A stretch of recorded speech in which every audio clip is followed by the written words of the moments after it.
ถเจ้าคุณพระธรรมเจ้าคุณพระสังฆเจ้าคุณพระอรหันตเจ้าอริยสงฆ์เจ้าจู้ตนจู้องค์ได้เมตตาแผ่ปรมีมาเป็นนวโลกุตรธรรมปกเก่าเกษาปกห่มหักษาครูบาอาจารย์พระมหาเถระพระเถรานุเถระเพื่อนสหธรรมิกสหพรหมจารีทุกรูปทุกองค์ปกห่มหักษาศรัทธาสาธุชนคนดีเท่าแก่อีป่ออีแม่ตั้งหลายทุกท่านทุกคนติดตามรับฟังรายการสาระธรรมยามบ่ายตั้งสถานีวิทยุในเครือข่ายคลื่นสีขาวเพื่อชาวประชาซึ่งออกอากาศจากวัดปากตังเจริญอำเภอดอยหล่อจังหวัดเชียงใหม่โดยเมตตาปรมีของครูบาอาจารย์ท่านพระครูอภิวัฒนวิกรมผู้อำนวยการสถานีและทีมงานช่างเทคนิคของสถานีวิทยุทุกสถานีที่เชื่อมเครือข่ายสายบุญกันในขณะนี้ก็มีสถานีวิทยุหลายๆสถานีเนาะที่รับสัญญาณในช่วงบ่ายไปถึงบ้านถึงจองของสถาญาติโยมสถานีที่เป็นประจำดูแลกันมา104.50 เมกะเฮิรตซ์สถานีวิทยุ100.25เนาะวิทยุเพื่อการศึกษาศาสนาของวัดพระพุทธบาทอุดมน้ำบ่อสาวาวิทยุคณะสงฆ์อำเภอฝางโดยเมตตาปรมีของหลวงพ่อท่านพระครูสุจิตตานุรักษ์ด็อกเตอร์เจ้าคณะอำเภอฝางหลวงพ่อได้เมตตาตั้งสถานีขึ้นมาเพื่อจะเผยแผ่พระพุทธศาสนาก็ได้เชื่อมร้อยเครือข่ายเป็นเครือข่ายสายบุญร่วมกับสถานีวิทยุในเครือข่ายคลื่นสีขาวสถาพี่น้องต่างเมืองฝางแม่อายชัยประการก็ฟังจากสถานีแห่งนี้และก็สถานีวิทยุ104.50ก็พื้นที่อำเภอเมืองเชียงใหม่และอำเภอรอบหลายอำเภอด้วยกันปุ่นสัญญาณส่งไปถึงเวียงหมอกลำปางอำเภอเถินปุ่นไปได้ไกลเนาะแล้วก็สถานีวิทยุวิทยาลัยสงฆ์นครลำปางรับสัญญาณกระจายเสียงไปตังจังหวัดลำปาง106.50 เมกะเฮิรตซ์และอีกหลายสถานีเนาะสถานีวิทยุของวัดหนองกายก็ถวายเวลามา2 คลื่นความถี่สถาและสถานีวิทยุอื่นๆโดยก็ต้องขอบคุณเจ้าของสถานีผู้จัดการช่างเทคนิคทีมงานของสถานีทุกสถานีและติลืมบ่ได้ก็คนฟังถ้าบ่มีคนฟังเนาะคนจัดรายการก็บ่มีกำลังใจย้อนมีคนฟังก็เลยมีกำลังใจจัดรายการให้ศรัทธาญาติโยมได้ติดตามรับฟังกันทุกๆวันนี้เป็นเวลาของทุลุงท่านพระครูสมุชัยวัฒนาคเสโนหรือว่าตุลุงยองสถาญาติโยมแต่ว่าตุลุงก็มีภาระธุระที่จะต้องปฏิบัติในช่วงเวลานี้พอดีบ่สามารถจะเข้ารายการได้มอบคืนเวลามาฮือตังพอออกคลื่นสีขาวบริหารจัดการท่านอาจารย์ก็ได้แจ้งมาฮืออาตมาภาพได้จัดรายการในช่วงนี้พอดีสถานที่แรกว่าจะฮือตุลุงแดงได้เข้ารายการในช่วงนี้แต่เปิ้นก็ไปมีกิจในต่างอำเภอเนาะก็ไปกิจนิมนต์ติดต่างอำเภอยังบ่ได้กลับมากำเตื้อก็คงจะเป็นเวลาตอนเย็นจะมอบคืนนี้ทราบว่าหลวงปู่ได้มอบเวลาให้กับตุลุงท่านพระครูชลทานพิทักษ์ได้เข้ารายการแทนหลวงปู่เพื่อจะได้นำรายชื่อหรือว่าเรื่องราวต่างๆเกี่ยวกับการเตรียมงานตลอดถึงเจ้าภาพส่วนต่างๆที่ได้ร่วมกันเป็นเจ้าภาพมาจะได้ประกาศประชาสัมพันธ์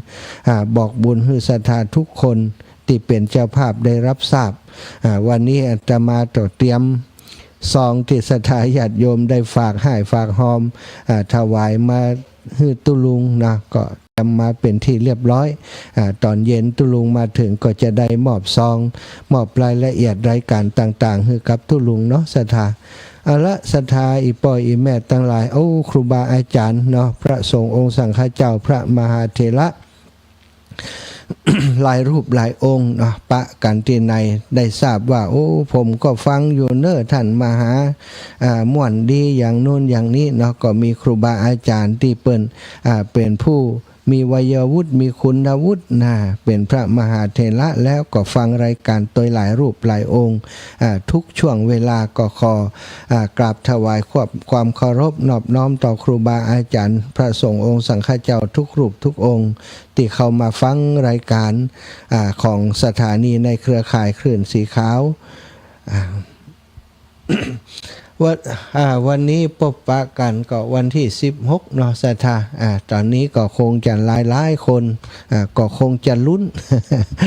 ลุ้นอะไรอย่างก็บ่ฮู้เนาะก็ขอให้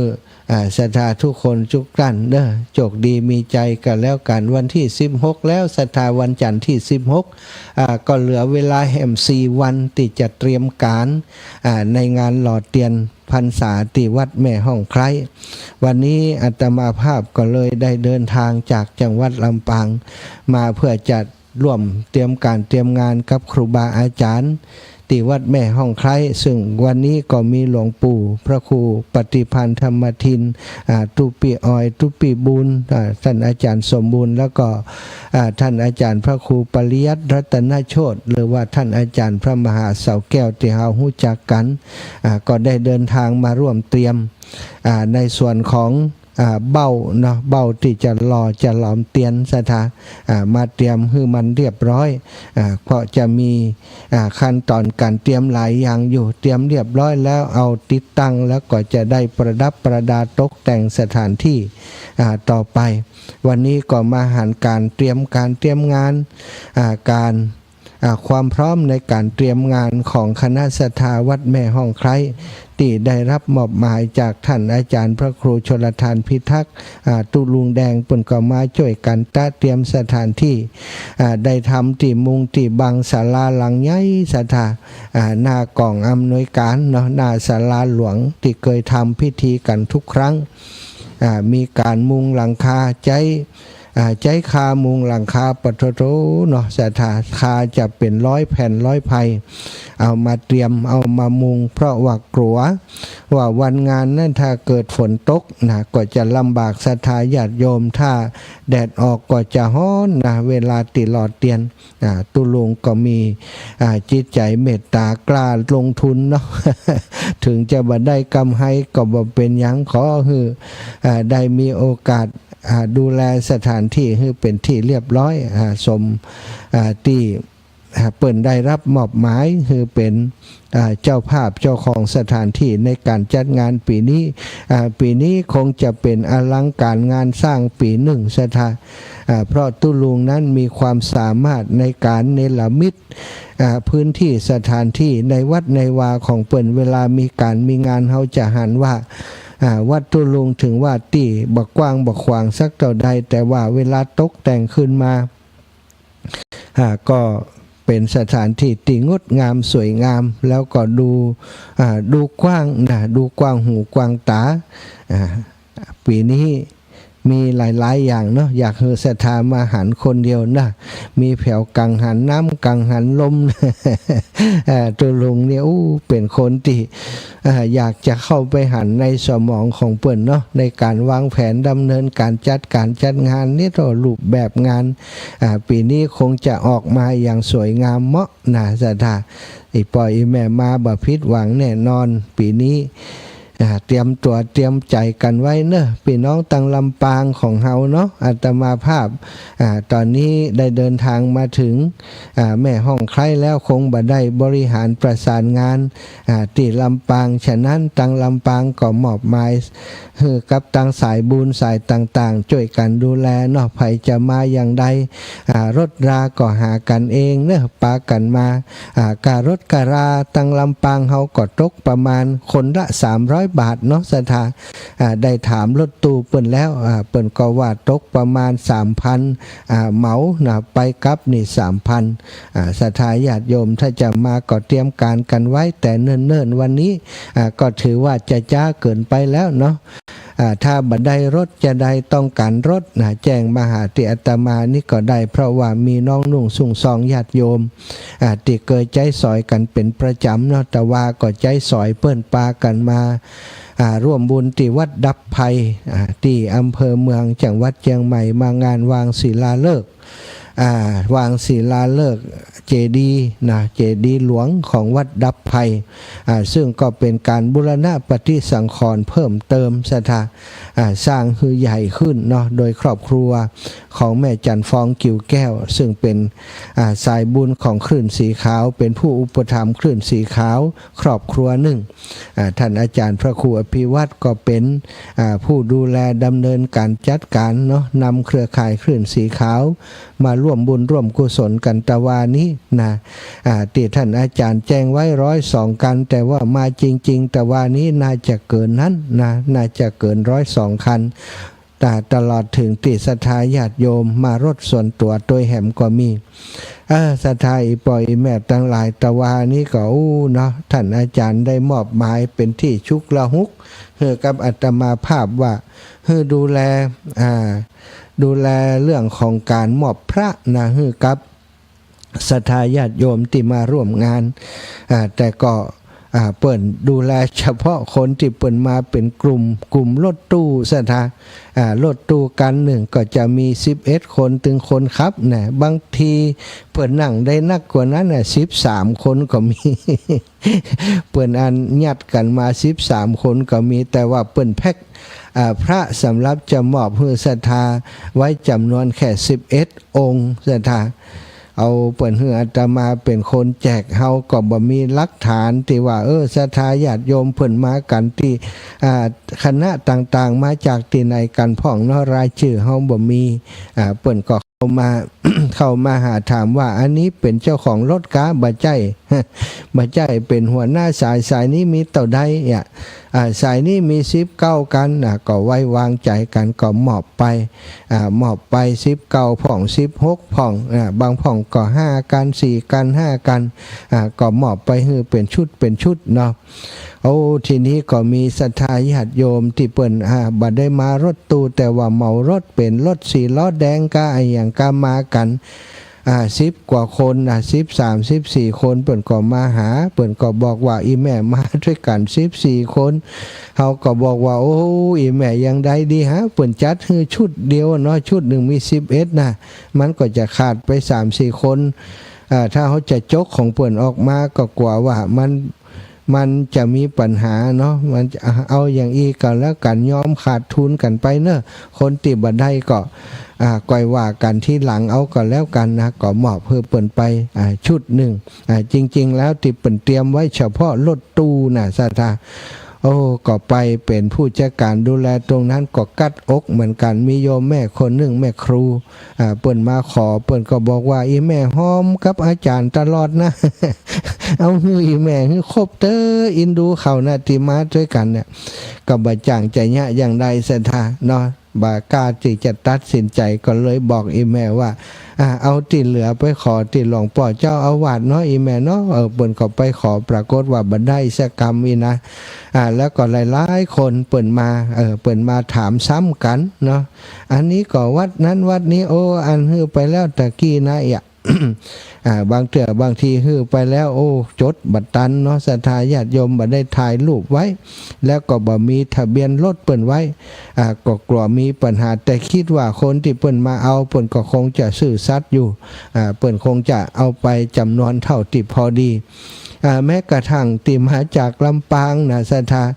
ญาติโยมของอาตมานี่เอารถมากันเองจากลำปางมาแหม2-3 คันเปิ้นมาขออาตมาก็ว่าบัดใดเนอะถึงจะหมู่เฮากันเองก็ตามแต่อาตมาบ่จังจะฮื้ออย่างใดเพราะเปิ้นจัดเฉพาะสำหรับรถตู้ก็ละคนที่เปิ้นมารถส่วนตัวล่มได้ก็อาจารย์กล่อมได้เนาะอาตมาข่มได้นะอีแม่ก็ บางครั้งก็แต่ว่านี่เนาะกัดอกยอมรับว่ากัดอกเหมือนกันเพราะคนที่เปิ่นตั้งใจมาก็ต้องการอยากจะได้วัตถุมงคลไปบูชาอีน่ะแต่ว่านี้ก่อนน่าจะมีรถตู้อีกหลายคันเนาะศรัทธาญาติโยมอีกหลายคณะตัวกันที่ยังบ่ได้วัตถุมงคลที่เปิ่นจัดให้ไว้กำเตื้อที่ทราบก็เพราะว่ามันมีเหลืออยู่จำนวนหนึ่งแต่ก็บ่นักเท่าใดศรัทธาญาติโยมทั้งหลายท่านอาจารย์พระครูอภิวัตรก็เลยบอกว่าเอาอย่างอีก็แล้วกันสำหรับไว้ใจกันว่าสำหรับคนที่มาร่วมบุญที่วัดดับภัยตะวานี้แล้วก็ตั้งรถตู้บัดใดมาเอาวัตถุมงคลสักคำวันที่รอเตียนวันที่21นั้นขอให้หัวหน้าสายเนาะขอให้เป็นหัวหน้าสายมาจากันมาถามที่อาตมาก็ได้มาถามที่ท่านอาจารย์พระครูอภิวัตรก็ได้มาถามกันก่อนแล้วก็จะเช็คดูว่า จากที่ไหนตั้งใดถ้าจำนวนพอที่ถูกต้องเนาะถูกต้องตามที่ท่านอาจารย์เปิ่นได้จดจานจำนวนรถเอาไว้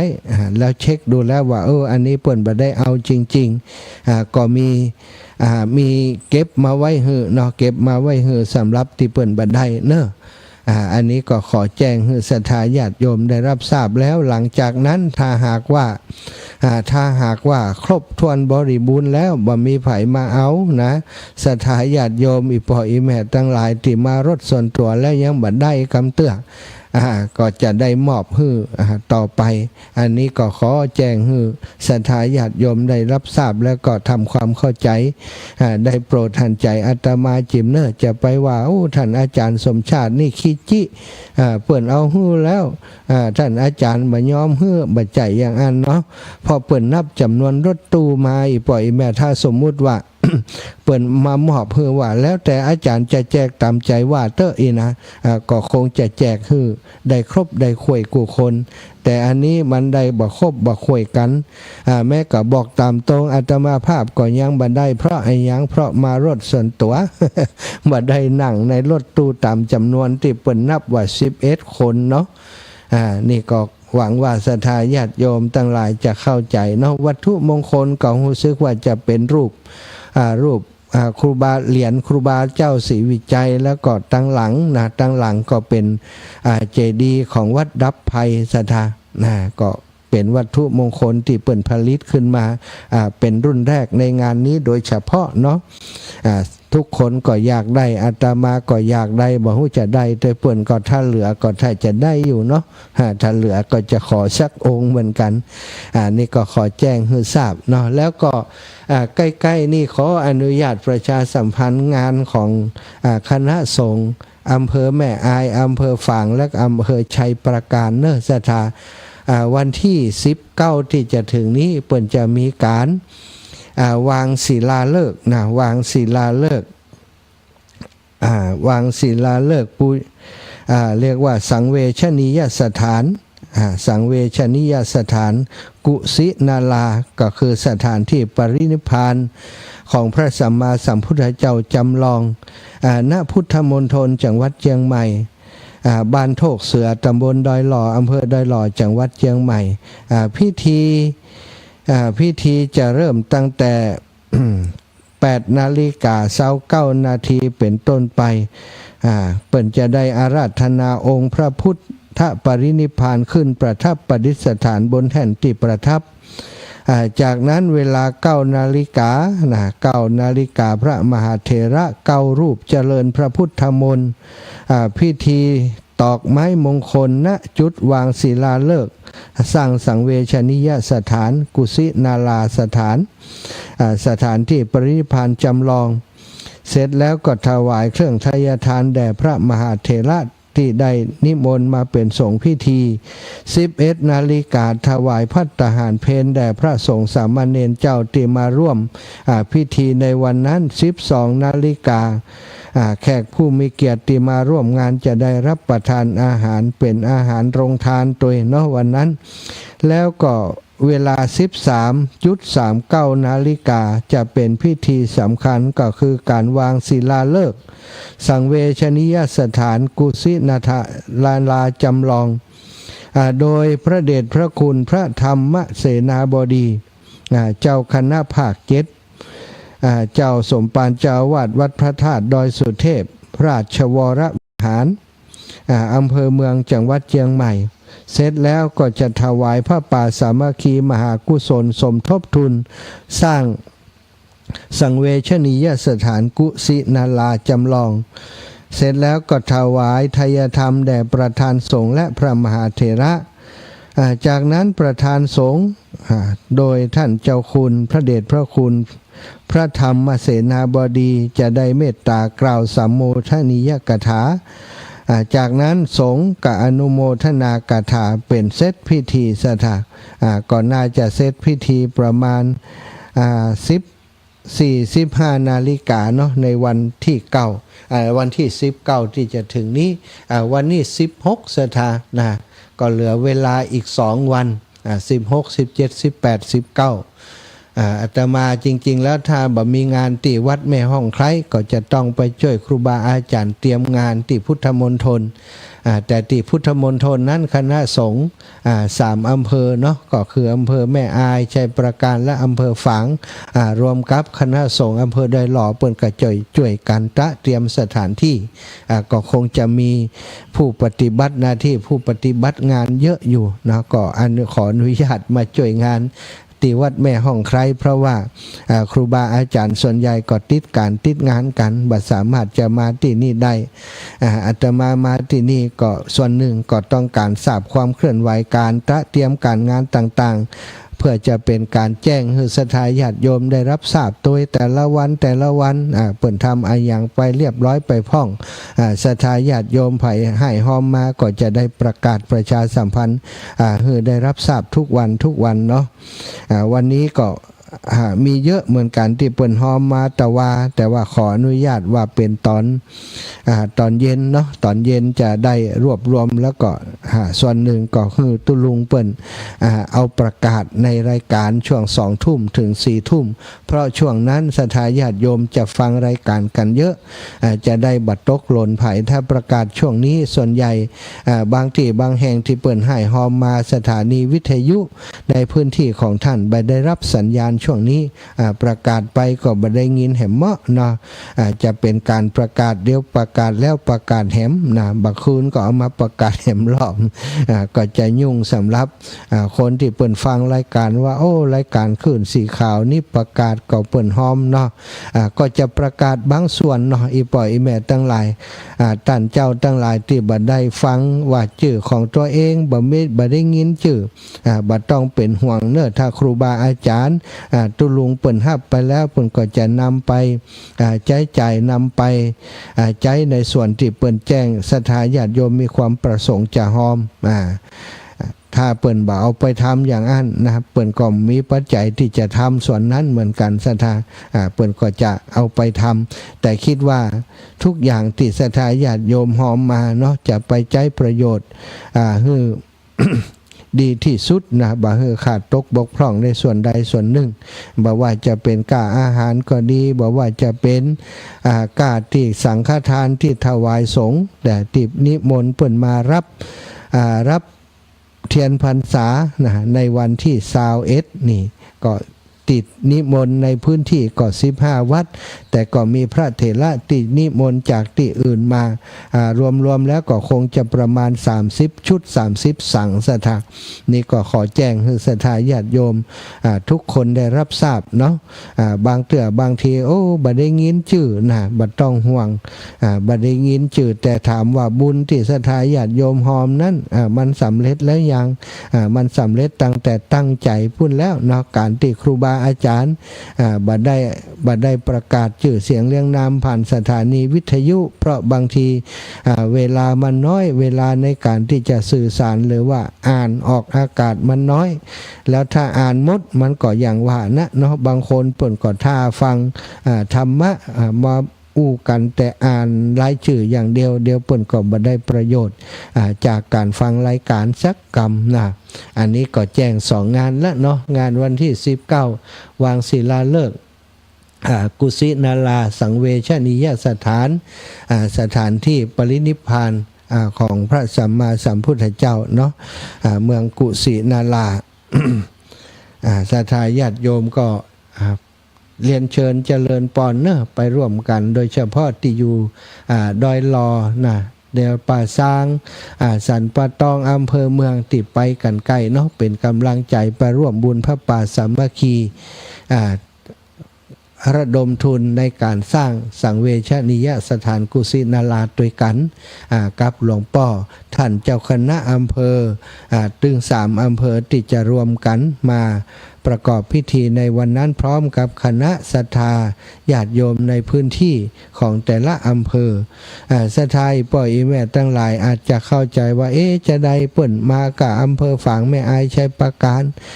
ก็เพราะว่าเปิ่นแบ่งกันเนาะศรัทธาสถานที่ประสูติตรัสรู้ปรินิพพานก็แยกกันไปแต่ละอำเภอก็มอบหมายคือแต่ละอำเภอได้เป็นเจ้าภาพแต่ละอย่างแต่ละอันไปก่อนมาอันก็จะมันบอกครบบอกคุยกันเนาะแต่ละอำเภอบางอำเภอก็เป็นประสานสถานที่ประสูติบางอำเภอก็เป็นสถานที่ตรัสรู้บางอำเภอก็เป็นสถานที่ปรินิพพานและส่วนอื่นๆของพุทธมณฑลจังหวัดเชียงใหม่ซึ่งตอนนี้ก็การก่อสร้างปีที่2นี้เสร็จไปหลายอย่างหลายประการแล้วศรัทธาน้ำตกขนาดใหญ่งดงามเนอะมีสถานที่ตั้งในโอโถงจัดการประชุมได้เลยหอประชุมเล็กก็เรียบร้อยนะห้องน้ำห้องท่าห้องครัวโซนที่เป็นโรงฉันก็เรียบร้อยไปแล้วเนาะอาคารหลังใหญ่ยังบ่ขึ้นกำเตื้ออันนี้ก็คงจะว่ากันไปเป็นช็อตนะเป็นระยะฉะนั้นจึงมีการมีข่าวสารเรื่องการวางศิลาฤกษ์อยู่ตลอดศรัทธาก็อาจจะงงอันนี้วางเห็มแล้วกาอันนี้วางเห็มแล้วกาก็ตอนนี้ ส่วนของสังเวชนียสถานก็คงจะเป็นสุดท้ายละเนาะกุสินาราสถานที่เป็นสังเวชนียสถานที่ระลึกถึงพระพุทธเจ้าที่พระองค์ได้ปรินิพพานที่เมืองกุสินาราแห่งเป็นสถานที่จำลองมาไว้ที่พุทธมณฑลครบหมดสถานวันที่19นี้เนอะแล้วก็จากนั้นเนาะก็เตรียมตัวกันมาหล่อเทียนด้วยกันในวันที่21เนาะการลอดเทียนนั้นก็มีความสำคัญศรัทธาเป็นวัฒนธรรมประเพณีติดตั้งครูบาอาจารย์คลื่นสีขาวของเฮาได้พิจารณาแล้วว่าในบรรดาบุญกุศลทางพระพุทธศาสนาสิ่งหนึ่งที่กำลังจะหายไปเนาะ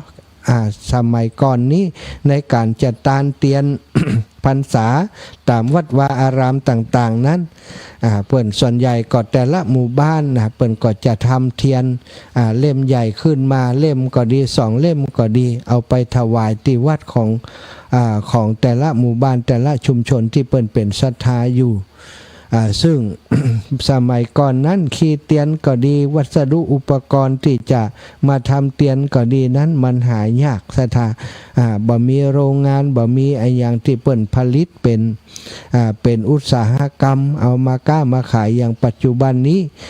เตียนต่างๆต้องเอามาจากขี้ผึ้งนะขี้ผึ้งที่มีอยู่ตามในป่าก็ไอ้อย่างกาแต่ละบ้านถ้าเปิ่นได้ขี้ผึ้งมาก็เอามาต้มมาหยังเอามาเป็นสิ่งที่ทำให้แสงสว่างในครัวเรือนของเปิ่นเอามาสีแป่งเตียนเอามาจุดมาตามแต่ส่วนใหญ่เนาะเปิ่นจะเอาตามปูจาเป็นส่วนใหญ่เวลาไหว้พระสวดมนต์ก็เอาแป่งเตียนที่ปูจาพระรัตนตรัยเอามาปักเป็นเตียนปูจา ซึ่งในการหล่อเตียนนั้นเปิ่นก็อาศัยว่าถ้าหมู่บ้านในชุมชนนั้นถ้าจะหล่ออันใหญ่ก็ต้องระดมสรรพกำลังจากคนในหมู่บ้านไปหาขี้เตียนมาเนาะไปหาขี้เพิ่งมาเพิ่งอยู่ในป่าขี้ผึ้ง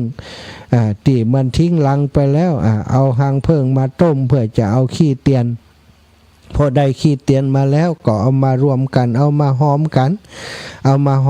แล้วก็ทำแบบทำปิมแบบสมัยก่อนอาจจะเป็นไม้สร้างก็อย่างกาก่อนแล้วแต่มันจะสะดวกสถานบ่ก่อนมันบ่มีต่อ PVC บ่มีสังกะสีบ่มีสแตนเลสอย่างที่เปิ้นทำกันนี้เปิ้นก็ใช้วัสดุอุปกรณ์ที่มีอยู่เอามาหล่อเอามาหลอมเป็นเตียนแล้วก็เอาถวาย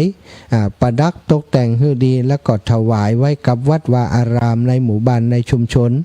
ของเปิ้นนั้นอันนี้คือประเพณีที่มีมาตั้งแต่ดั้งเดิมสมัยก่อนบางเตื้อบางที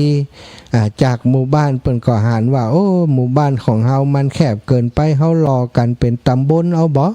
มารอกันสมมุติว่าตำบลนี้มีวัดอยู่9วัดบางวัดอาจจะเป็นชุมชนน้อยๆหาขี้เตียนอย่างยากลำบากเปิ้นก็เอามารวมกันเอามาหอมกันเอาตำบลนั้นสมมุติว่ามีอยู่9หมู่บ้านศรัทธาก็มีอยู่9วัดเอามาจ้อมเอามาหอมกันเอามาหล่อที่วัดวาอารามแห่งใดแห่งหนึ่งศรัทธาญาติโยมก็มารวมกันมาหล่อมาล้อมกันที่หั่นมาช่วยมามีความสมัครสมานสามัคคีกันตั้งแต่เตรียมการเตรียมงานเตรียมสถานที่หาเบ้าหาอะไรอย่างเบ้าหลอมมาเนาะมาเครื่องที่จะมาต้มเตียนแล้วก็หาขี้เตียนหาอย่างเอามาเปาะกันสถานเปาะกันแล้วก็เอามาหล่อมาหลอมรวมกันได้9เล่มก็เอาถวายวัดวาอารามต่างๆที่อยู่ในพื้นที่ตำบลนั้นไปวัดละเล่มเปิ้นก็จะเอาไปจุดตามเวลาเปิ้นทำวัดสวดมนต์ทำพิธีทางศาสนากลางค่ำกลางคืนหรือว่าบางเทื่อก็กลางวันแต่ว่าในวิหารนั้นแสงสว่างบ่พอเปิ้นก็จุดเตียนตามเตียนเป็นการปูจาต่อพระรัตนตรัยแก้วเจ้า3ประการอย่างนี้อันนี้คือเหตุเก่าสมัยก่อนที่เปิ้นทำกันมาซึ่งต่อมามีอยู่ช่วงหนึ่งระยะหนึ่งที่ เตียนติดหล่อเปิ้นก็มีโรงงานโรงงานหล่อเตียนขึ้นมาเปิ้นก็ผลิตเตียนเพื่อจำหน่ายตามร้านค้าต่างๆเรียกว่าร้านสังฆพันธ์ที่เปิ้นผลิตถึงเล่มน้อยเล่มใหญ่มีทุกขนาดซึ่งก็ถ้าอู้ถึงก็สวยงามดีบางทีเปิ้นก็มีแบบหล่อที่เป็นลวดลายลายดอกลายดวงต่างๆดูแล้วสวยงามก็กลายเป็นว่าระยะหลังต่อมาคนนิยมที่จะไปซื้อเตียนแบบนั้นมาถวายมากกว่าซึ่งการไปซื้อเตียนแบบนั้นส่วนใหญ่ก็จะซื้อเป็นส่วนบุคคลเนาะคนนี้เปิ้นมีตังเปิ้นก็ไปซื้อมาถวายหรือว่าบางที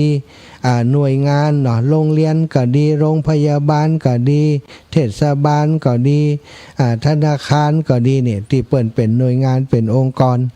เปิ้นก็ไปซื้อเตียนอย่างอีมาเอาไปถวายถ้าจะปากันมาหล่อมาล้อมเปิ้นก็กลัวว่ามันจะบ่งามอีกอย่างหนึ่งเมื่อก็หาวัตถุดิบยากแล้วมันต้องใจความสมัครสมานสามัคคีร่วมโดยช่วยกันจึงจะทำได้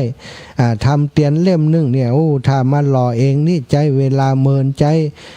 จทรัพยากรหลายอย่างเปิ้นก็เลยคิดว่าซื้อเอาสะดวกกว่าสมัยก่อนที่อาตมาเป็นนักเรียนอยู่นั้นเปิ้นก็จะมีพิธีการหล่อเตียนหล่อเรียบร้อยนะครับพันโลงก็ดีครูก็ดีที่เปิ้นเก่งเนาะเปิ้นก็ตกแต่งมาแกะสลักเตียนกายอย่างกาแล้วก็ตกแต่งเปิ้นก็รอกันหลายเล่มโรงเรียนนั้นโรงเรียนมัธยมอยู่ในตำบลนั้นเปิ้นมีกี่วัดเปิ้นก็ทำไปคือครบวัดบางทีก็อาจจะเป็นปีนี้ไปได้2วัดปีหน้าก็ไปแหม2วัดอย่างอีก็มีอันนี้ก็เคยได้ร่วมกิจกรรมกับเปิ้นแต่ระยะหลังที่ผ่านมาเนาะศรัทธาญาติโยมกิจกรรมอย่างนี้ก็หายไปเนื่องจากว่าคนส่วนใหญ่บ่ค่อยมีเวลาที่จะมารวมตัวกันอย่างอันแล้วก็คิดว่าไปซื้อหามาจะง่ายกว่าก็เลยกลายเป็นว่าวัฒนธรรมประเพณีที่ดีงามแบบนี้ก็จางหายไปเรื่อย ต่อมาตังครูบาอาจารย์คลื่นสีขาวของเฮาเมื่อมีการร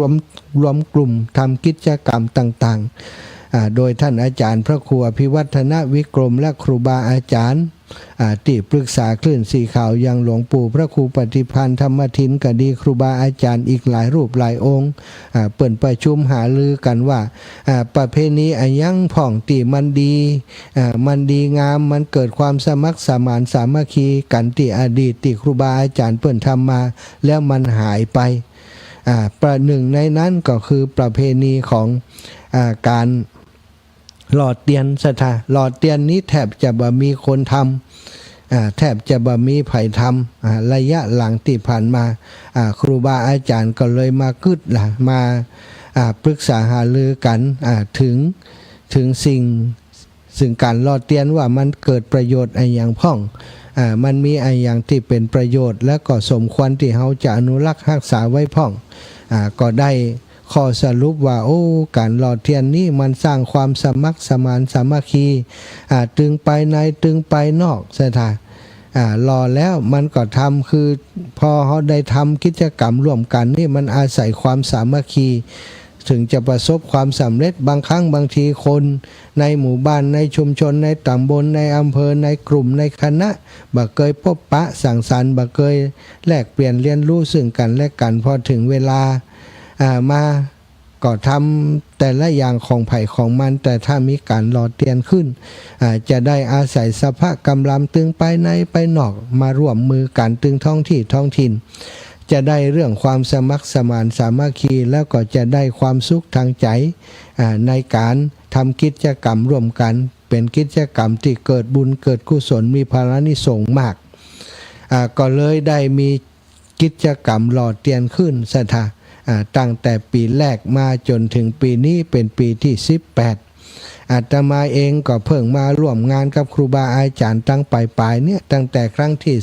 15-16มาจนถึงครั้งนี้ครั้งที่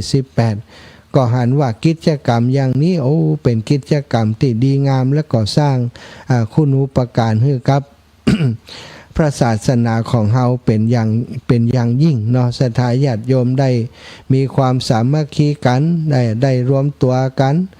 มาร่วมกิจกรรมร่วมกันแล้วก็ประโยชน์ที่ได้เพิ่มเติมอีกมากมายเนาะศรัทธาปัจจัยที่ศรัทธาญาติโยมให้หอมมาบางครั้งบางทีก็ได้เจือจานไปช่วยสถานีวิทยุต่างๆตัวส่วนที่เหลือจากการหักค่าใช้จ่ายในการเป็นวัตถุดิบในการหล่อเตียนในการตะเตรียมงานแล้วครูบาอาจารย์ที่เป็นคณะทำงานคณะกรรมการก็ได้นำปัจจัยต่างๆที่ศรัทธาให้หอมมานั้นไปทำโครงการต่างๆเพื่อเป็นการช่วยเหลือสังคมช่วยเหลือส่วนรวมต่อไปนี่ก็ถือว่าเป็นโครงการที่ดีมากศรัทธาเอาละศรัทธาญาติโยมชั่วโมงนี้จะปั่นเวลาให้โทรเข้ามาสักเล็กน้อยก่อนเนาะก่อนที่จะให้ศรัทธาญาติโยมได้พักฟังเพลงสักเพลง2เพลงแล้วก็พบปะกันในชั่วโมงถัดไปรายงานผลการรับฟังมาหน่อย 0808844173 เนอะ 0808844173 โทรกันมาให้กำลังใจแลกเปลี่ยนเรียนรู้แสดงความคิดเห็นกันได้มีความคิดเห็นอย่างใดเกี่ยวกับประเพณีการหล่อเทียนศรัทธาคิดว่าควรจะมีต่อไปควรจะทำกันให้นักหรือว่าท่านอาจารย์มีคนใจเทียนแล้วยังเตอะ ก็อุจากันได้เนอะ0808844173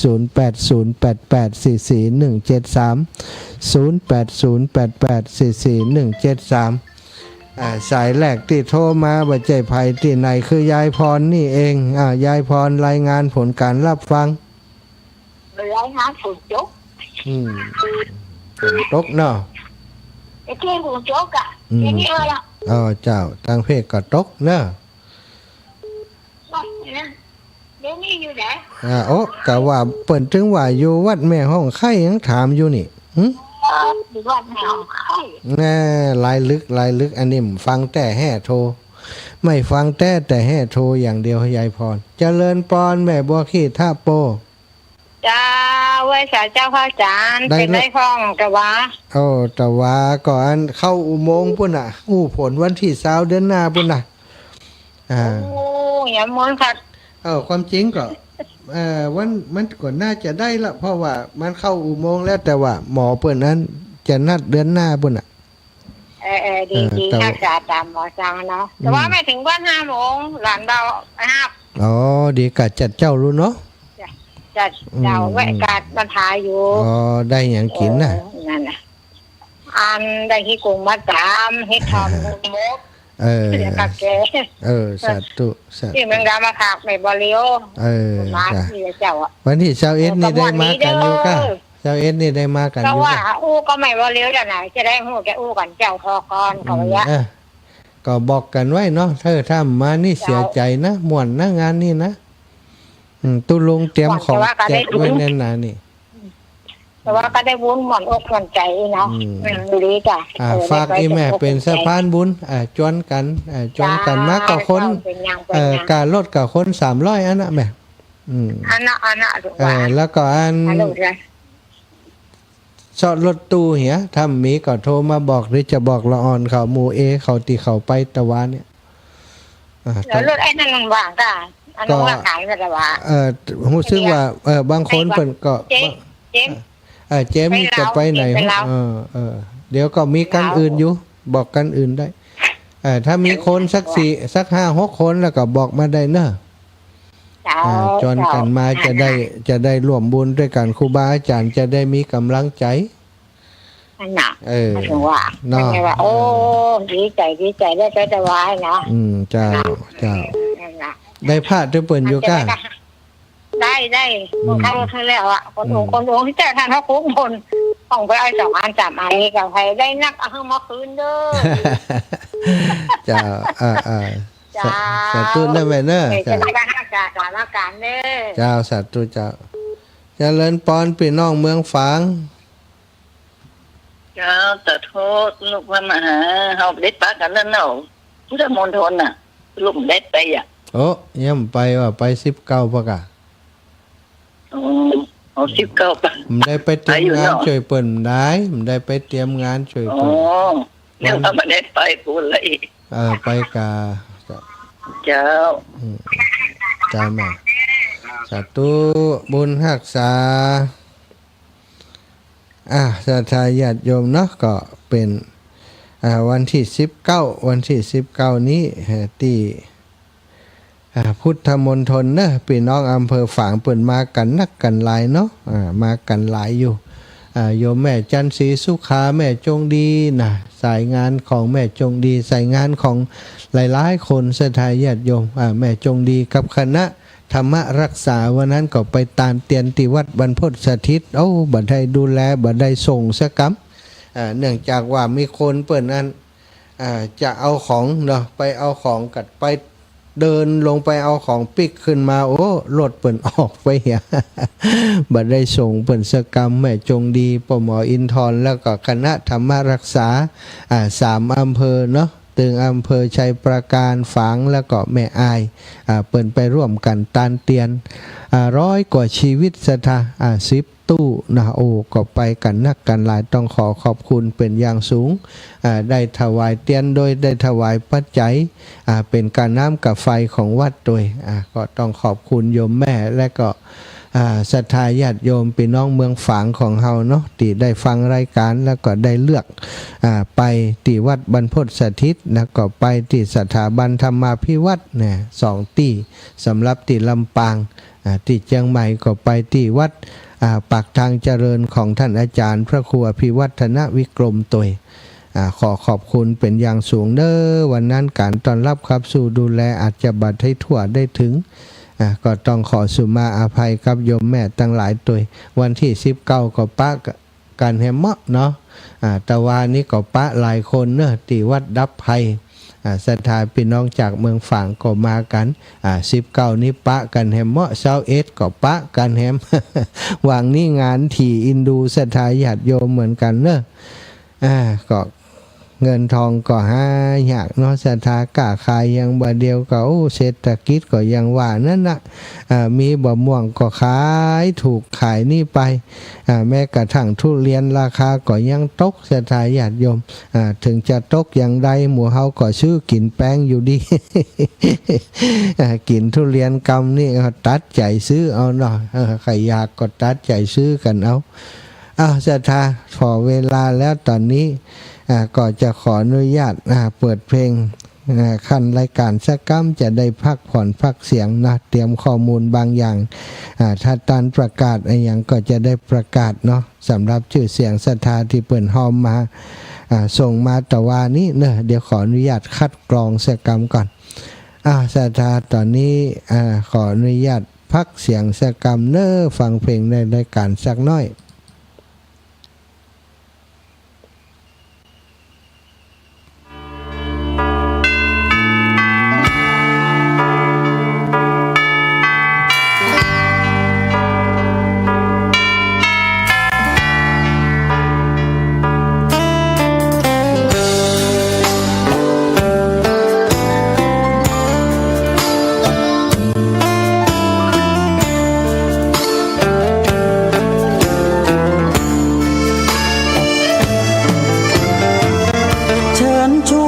ทุกท่านเข้าวัดเข้าวาฟังธรรมะจากหลวงตาเสริมชีวาให้สุขสดใสยึดมั่นหลักธรรมคำสอนไว้ให้ขึ้นใจความดีรีบทำกันไว้หญิงชายอย่าได้นายนี้ทุกท่านเข้าวัดเข้าวาทำบุญด้วยจิตศรัทธาบุญพาให้เราสุขีจะทำการใดนำใช้ในสิ่งดีทำบุญให้ทานวันนี้ไม่มีใครว่าใครชังสมัยก่อนประทับใจปู่ย่าตายายวันพระไม่เคยเบื่อหน่ายจำได้ไม่ลืมสักครั้งเหตุใดวันนี้มีคนเข้าวัดน้อยจังอยากให้เหมือนก่อนอีกครั้งฝากความหวังกับคนรุ่นใหม่ชวนทุกท่านเข้าวัดเข้าวารับศีลรับพรหลวงตาเสริมคุณค่าให้กับจิตใจกระทำความดีเรื่องนี้ไม่ต้องอายใครว่างจากการงานเมื่อใดเชิญชวนท่านไปทำบุญ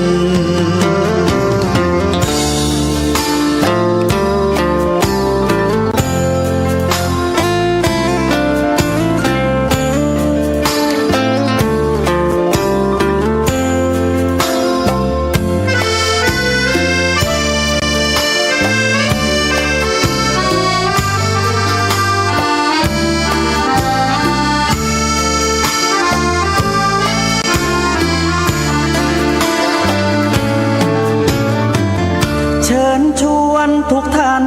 เข้าวัดเข้าวารับศีลรับพรหลวงตาเสริมคุณค่าให้กับจิตใจ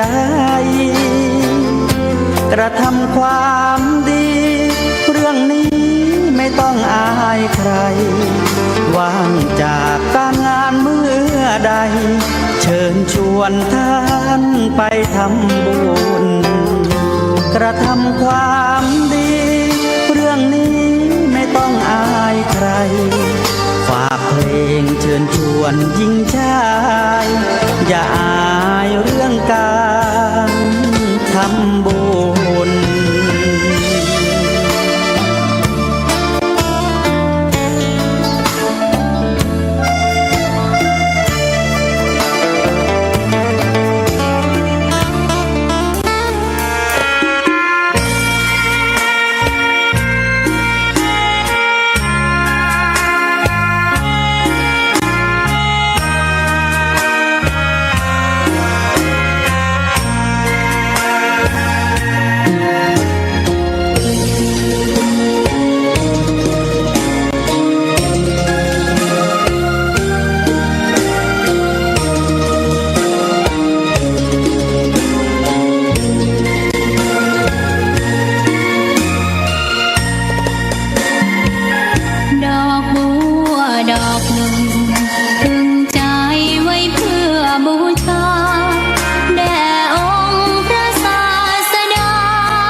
ศรัทธาญาติโยมได้พักเสียงแล้วเนาะพอสมควรขอสุมาอภัยกับศรัทธาที่ฟังอยู่ตั้งว่านสัญญาณอินเทอร์เน็ตตั้งเพศนะน่าจะมีปัญหาความจริงก็ปล่อยสัญญาณอินเทอร์เน็ตจากมือถือสัญญาณอินเทอร์เน็ตของอินเทอร์เน็ตของวัดนี้ก็บ่ค่อยเสถียรซะท่าก็เลยใช้ฮอตสปอตจากมือถือปล่อยสัญญาณเข้ามาที่คอมพิวเตอร์โน้ตบุ๊กนะแล้วก็ตอนนี้น้องเบลโทรมาแจ้งว่าเสียงเพลงมันขาดหายสะดุดเป็นบางกำอีนะก็บ่ฮู้มันเกิดจากอะไรอย่างเนอะ ช่างเทคนิคนะเดี๋ยวให้น้องนัดลองเข้ามาเช็คดูว่ามันเกิดจากอะไรอย่างเนาะน้องนัดสถาพรสุธาคำถ้าจะฟังอยู่เหมือนกันสัญญาณมันสะดุดเป็นกำมันเกิดจากอะไรอย่างความจริงสัญญาณของ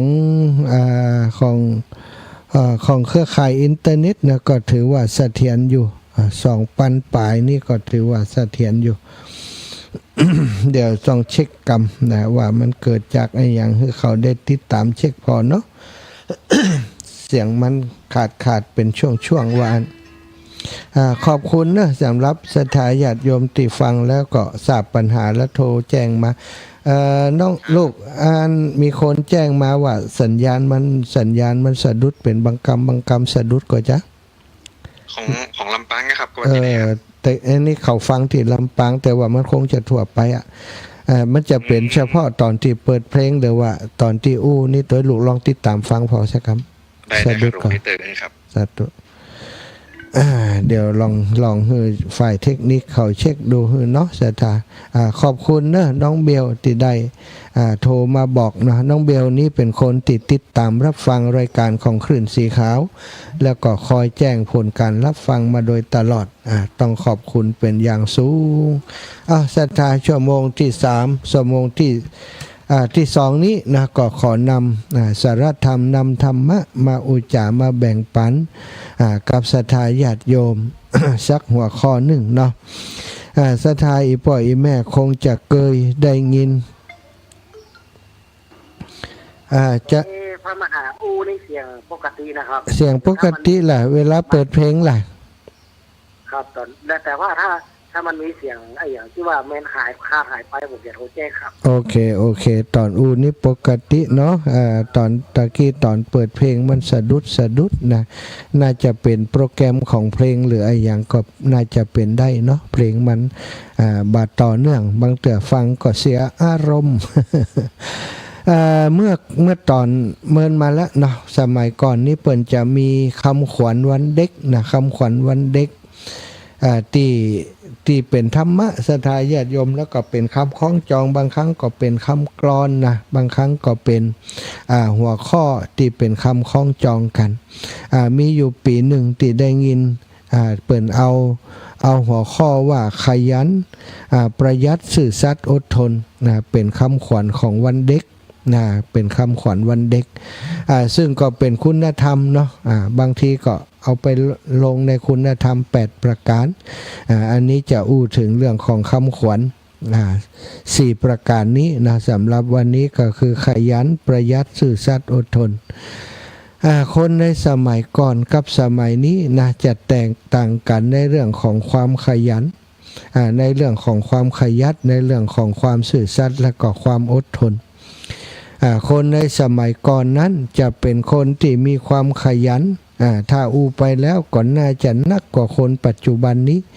เพราะว่าในยุคก่อนสมัยก่อนนั้นบ่มีเครื่องมือบ่มีเครื่องจักรเครื่องกลอะไรอย่างต่างๆแม้กระทั่งที่เฮาฮู้กันง่ายๆก็คือที่แปลงตังขึ้นดอยสุเทพซะท่ามีการลงจอบแหลกนะมีการใจเขาบกใจจอบใจเสียมใจแสลงใจค้อนปอนกันเอานะสมัยก่อนบ่มีรถแบคโฮบ่มีรถไถบ่มีเครื่องจักรเครื่องจนเครื่องแยกอะไรอย่างต่างๆเหมือนสมัยนี้ฉะนั้นในการสร้างสิ่งต่างๆนั้นต้องอาศัยความขยันของคนขยันต่อสู้ของคนเป็นหลัก ถ้าบ่มีความขยันแล้วโอ้ลำบากนะศรัทธาถ้าไผบ่ขยันถ้ามัวแต่เกียจค้านแล้วอยู่บ่ได้แน่นอนในสมัยก่อนอาชีพอย่างต่างๆนั้นต้องอาใจบ่าใจแหงเป็นส่วนใหญ่บ่เหมือนในสมัยนี้อาชีพนี่คนที่ร่ำรวยบางทีนี่เหงื่อบ่ออกเลยเนาะนั่งอยู่ห้องแอร์สบายนะใจคอมพิวเตอร์ในการทำงานบ่ต้องมายะการแบบคนในสมัยก่อนคนในสมัยนี้จึงบ่ค่อยมีความอดทนเหมือนกับคนในสมัยก่อนคนในสมัยก่อนพละกำลังความอดทนตั้งร่างกายต้องดีศรัทธาต้องมีความอดทนต้องมีความขยันคนสมัยก่อนเขาจะหันว่าบางคนนี่ มีครอบครัวเนาะอย่างได้ยินคนเฒ่าคนแก่เปิ่นอู้ให้ฟังว่าโอ้สมัยอีป่ออีแม่มาอยู่ด้วยกันสมัยก่อนมันจะมีอย่างเนอะบ้านเฮามันจะอย่างอีนะท่านอีหล่ะเปิ่นก็เล่าให้ฟังมาอยู่ด้วยกันมีตัง2 บาทเพื่อติดเนื้อเสื้อติดตัวมุ่งหมอนชลีตินอนป่อแม่ฮื้อมามีศาสตร์มีเสือมีชลีตินอนนี่ต่างอันเนาะมีเครื่องหุงต้มหม้อข้าวหม้อแกงเฮียเนี่ยมีอุปกรณ์ในการทำงานต่างๆที่พอจะเสาะหามาได้ก็มาออกเฮือนมาลงเฮือนก็คือมาอยู่เป็นครอบครัวอยู่ด้วยกันให้หน้าป่าตั้งก็บ่มีของพ่อของแม่ก็มีบ่นักเปิ้นก็มีแต่พอทำกินลูกเปิ้นก็มีนักมีหลายก็แบ่งกันเนี่ยแบ่งกันทำไปต้องมาทำเอาคนเดียวต้องมาบกนาแปลงนาเอาคนเดียวจากที่ลกล้างว่างเปล่า ใจจอบใจเสียมใจมีดใจยังถากทางกันได้แปลงให้นาป่าตั้งขึ้นมาสร้างให้สร้างนาขึ้นมาสร้างเนื้อสร้างตัวสร้างครอบครัวมีเลือกสวนไร่นาซึ่งส่วนใหญ่ก็เกิดจากการมีความขยันเนาะขยันปากันเนี่ยปากันทำตึงสามีตึงภรรยาโบกให้บกนาสมัยก่อนศรัทธาญาติโยมบางเตื้อมันเป็นตีมันเป็นเนินเนาะตีมันบันเรียบเปิ่นก็แปลงให้นาให้น้อยๆนะบางเตื้อบางทีก็บกนาเอาบ่มีงัวบ่มีควายก็บกนาบกนาเติกนาเนี่ย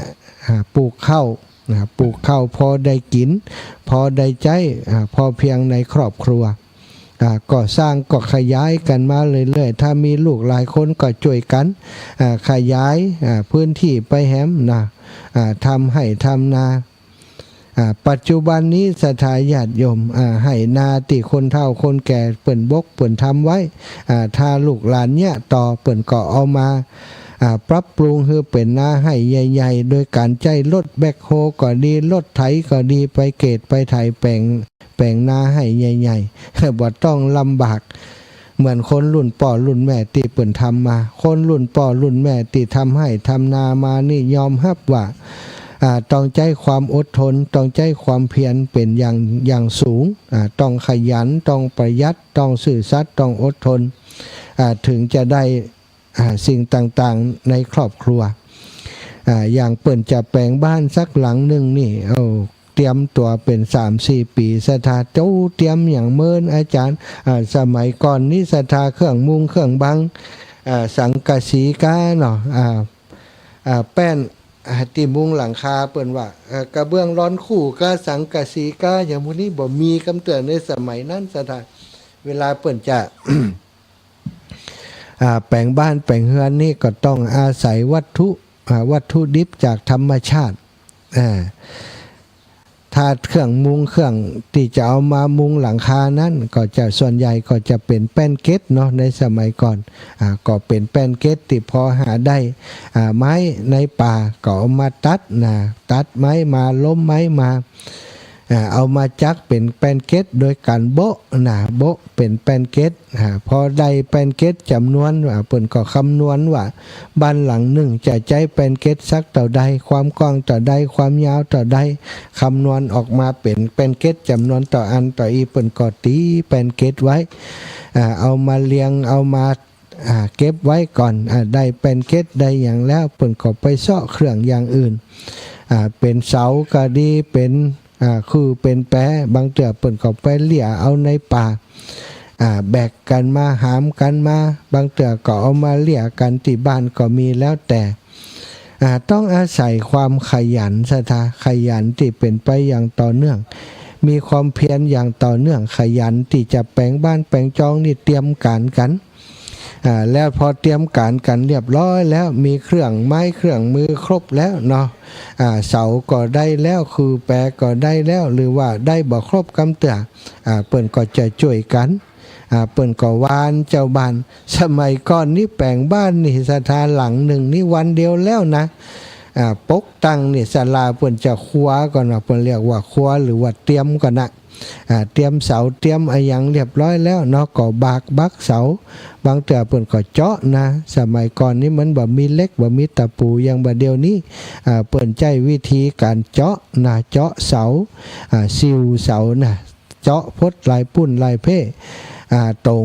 แวงนี่ก็เปิ้นก็เอาใจหลอดเอาหลอดแวงนี่ไม้นี่สุกไปหลอดปุ้นหลอดเพ่ใจสลักใจไม้เป็นสลักยึดล็อกไว้ศรัทธาตึงคือตึงแปรส่วนใหญ่นี่จะบ่ใจตะปูเลยเนาะในสมัยก่อนเพราะว่า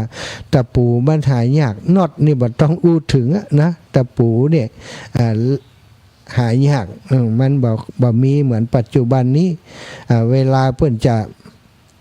ทำสิ่งเหล่านี้เปิ้นก็ต้องหาศาลาที่เปิ้นจ้างทำเนาะเจาะเจาะบากรกับบ่ใจว่ามีเครื่องเจาะเหมือนปัจจุบันนี้บัดเดียวมีสว่านกันโลเตอร์กันนี่เครื่องเจาะอย่างใดก็มีหมดศรัทธาบากรนี่ซิวแป๊กเอาแป๊กอย่าให้ยานาปิกมาถึงบ้านถึงจ้องก็มาซิวมาแปลงนู่นแปลงนี่จนเครื่องครัวที่จะแปลงบ้านเสร็จเรียบร้อยก็หวานกันละกำนี่เปิ้นหวานกันเปิ้นก็มาหอมกันตุ้ยบางพ่องเอาข้าวเอาน้ำเอาไก่เอาอาหารต่างๆเป็นผักแพงแตงกวาเอามาหอมกันเพื่อจะให้เจ้าภาพเปิ้นได้เอามาทำกับข้าวกับป่าเลี้ยงดูคนที่เปิ่นมาร่วมงานถ้าเปิ่นวานแปลงบ้านอินะศรัทธาเปิ่นจะใช้คำว่าวานเนาะบ่ได้จ้างเหมือนสมัยนี้สมัยก่อนเปิ่นจะวานกันวานแปลงบ้านแปลงจองเนี่ยถ้าเปิ่นวานก็ยุดงานกัน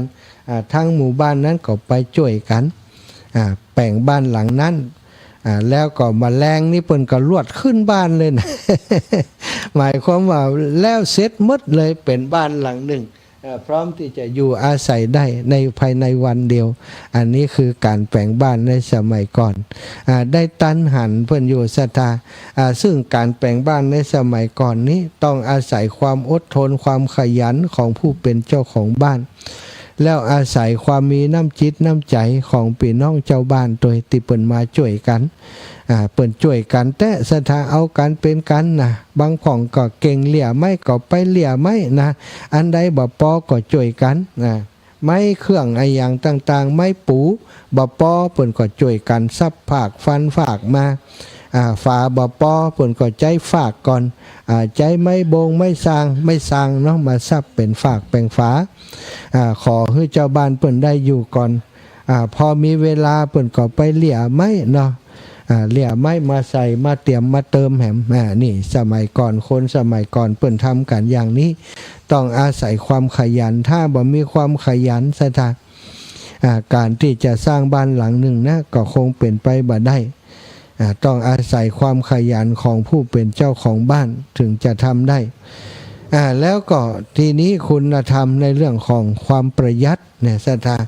ความประหยัดเป็นสิ่งที่ถ้าอู้ถึงสมัยก่อนเนาะเครื่องครองชีพอย่างต่างๆนี่มันหายากมี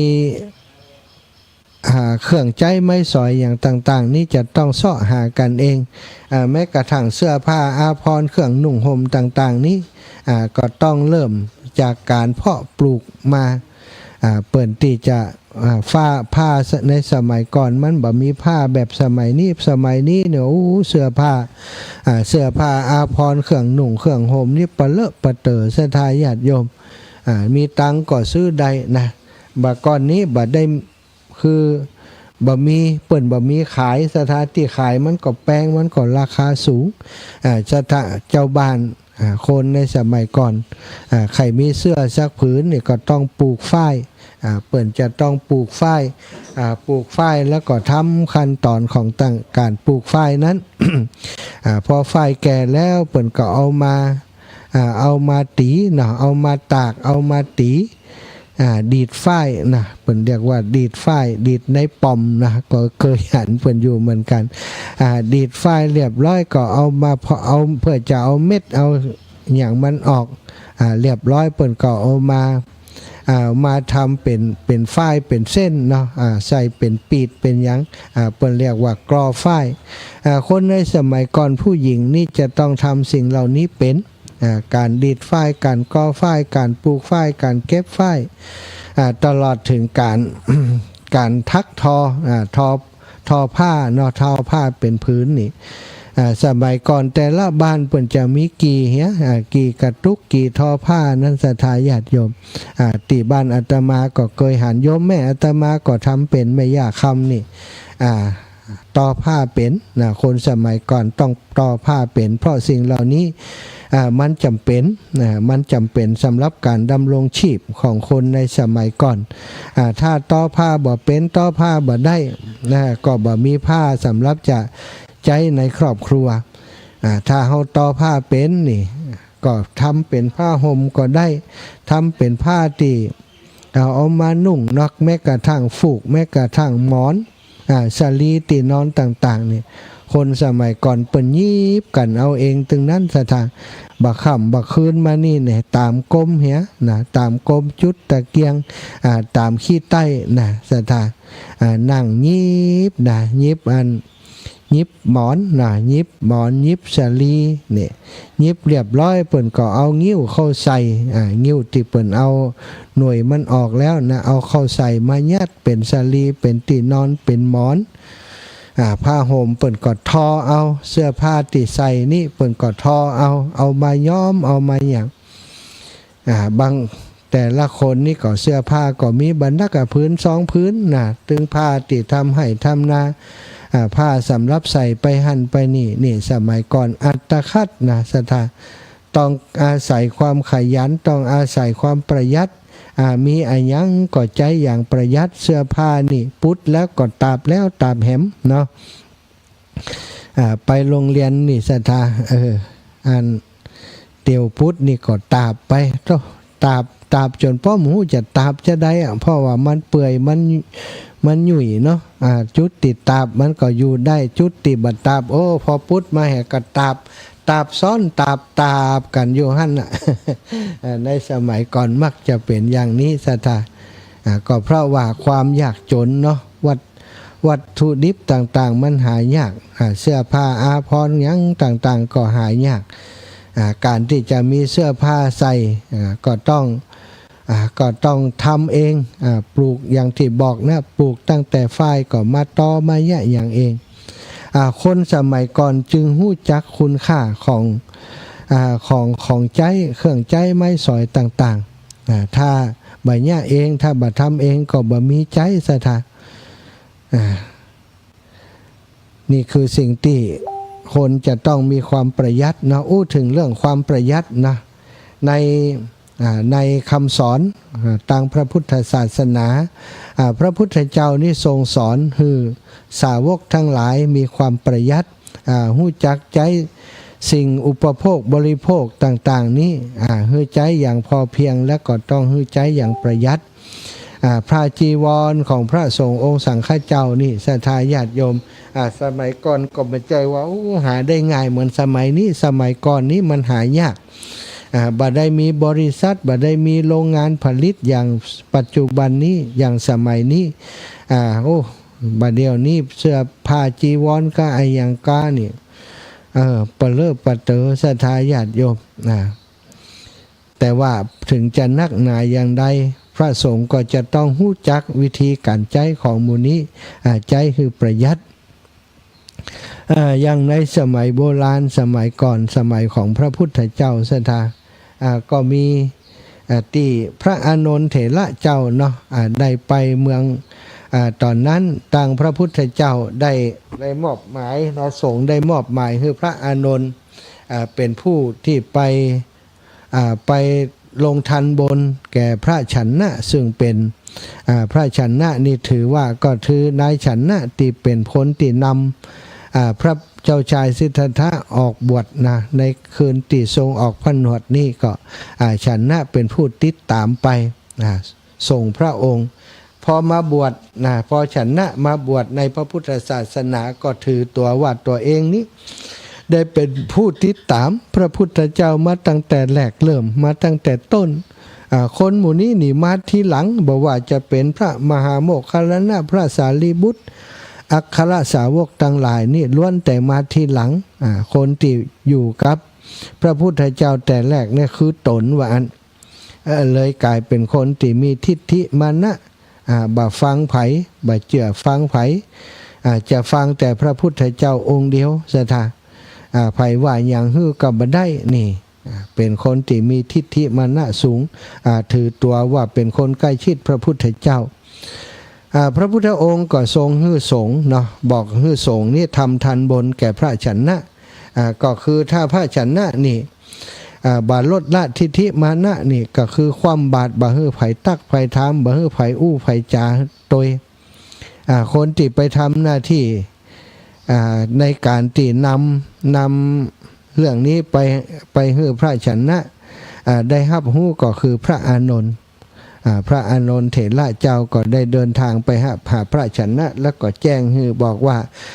ตั้งแต่นี้ไป สงฆ์ทั้งหลาย จะบอกว่ากล่าวจะบัดตักเตือนท่านแล้วสงฆ์ทั้งหลายจะความบาดท่านจนกว่าท่านที่จะละทิฏฐิมานะได้สงฆ์ทั้งหลายจึงจะยกโทษฮื้อนะเรียกว่าลงโทษนะลงโทษลงทานพระฉันนะซึ่ง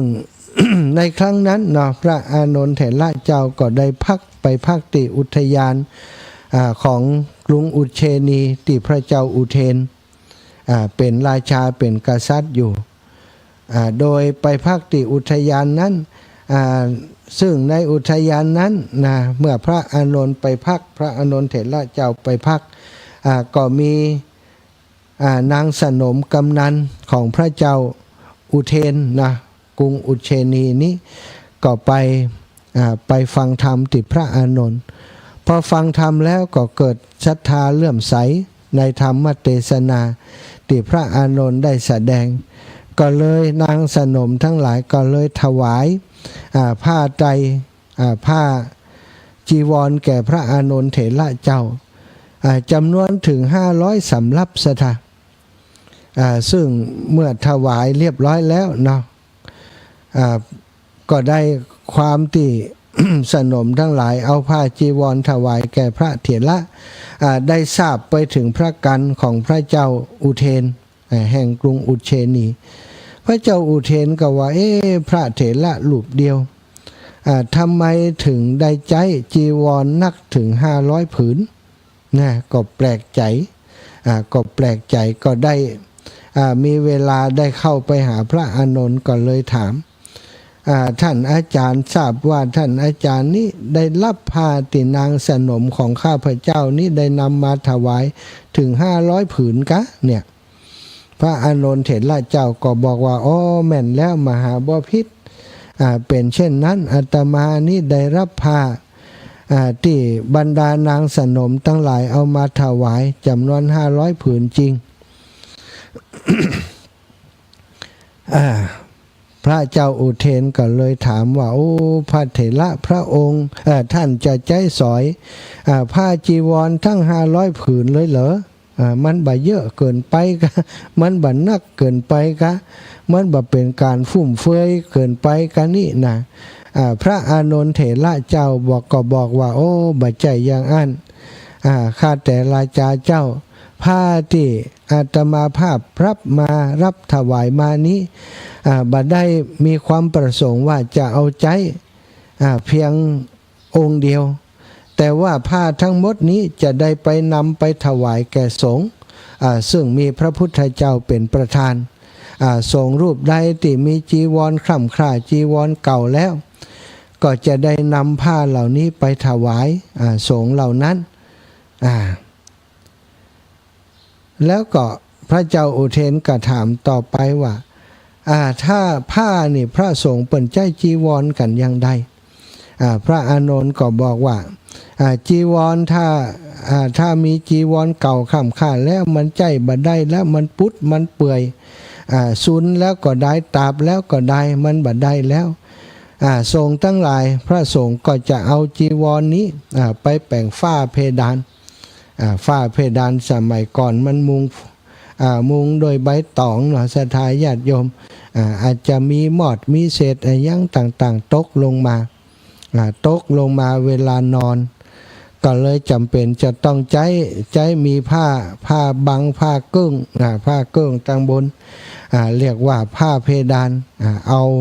อาจีวรเนี้ยไปดาดแปลงผ้าเพดานอยู่ตั้งบน พระเจ้าอุเทนก็ถามว่าถ้าแล้วต่อจากนั้นก็บอกว่าถ้าผ้าเพดานนี่มันเก่ามันขาดแล้วก็เอาผ้าเพดานนั้นเอาลงมาซักสีแล้วก็เอามาเป็นผ้าปูนี่เอามาเป็นผ้าปูนอนเหล่าเอามาเป็นผ้าปูนอนถ้าผ้าปูนอนมันฉีกขาดแล้วมันเก่าไปแล้วนะแปลงผ้าปูนอนมาได้แล้วเอามาเป็นหยังก็เอามาเป็นผ้าสำหรับเจ็ดถูสถาน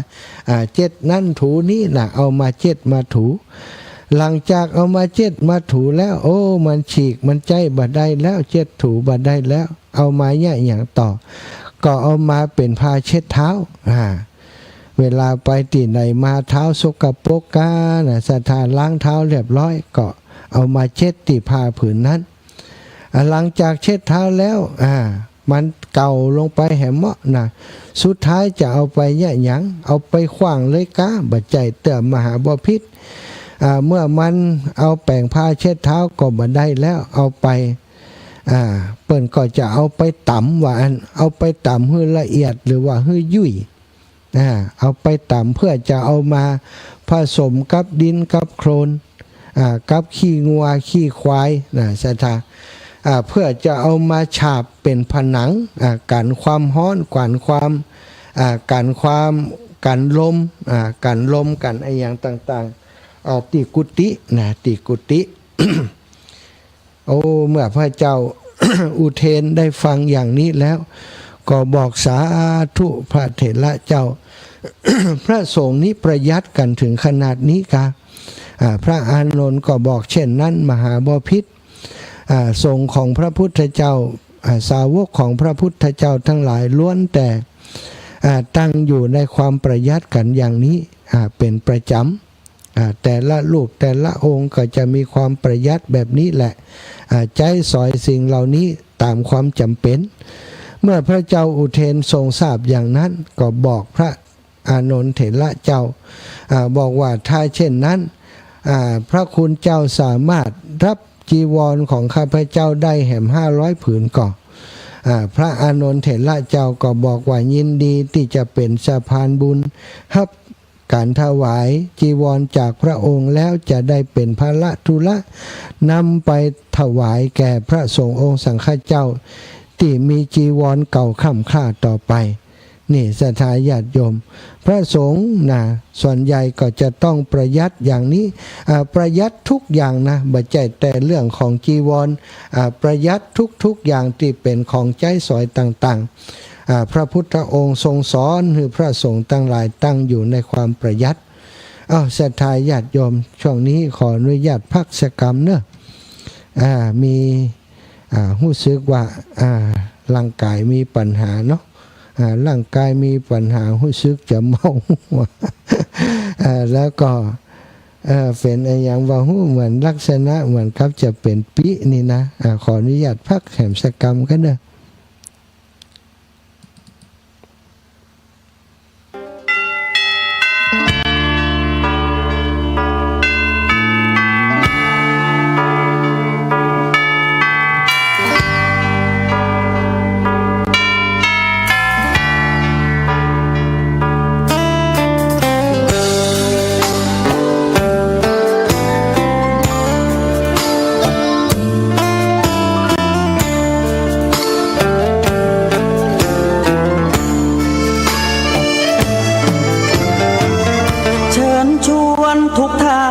เข้าวัดเข้าวา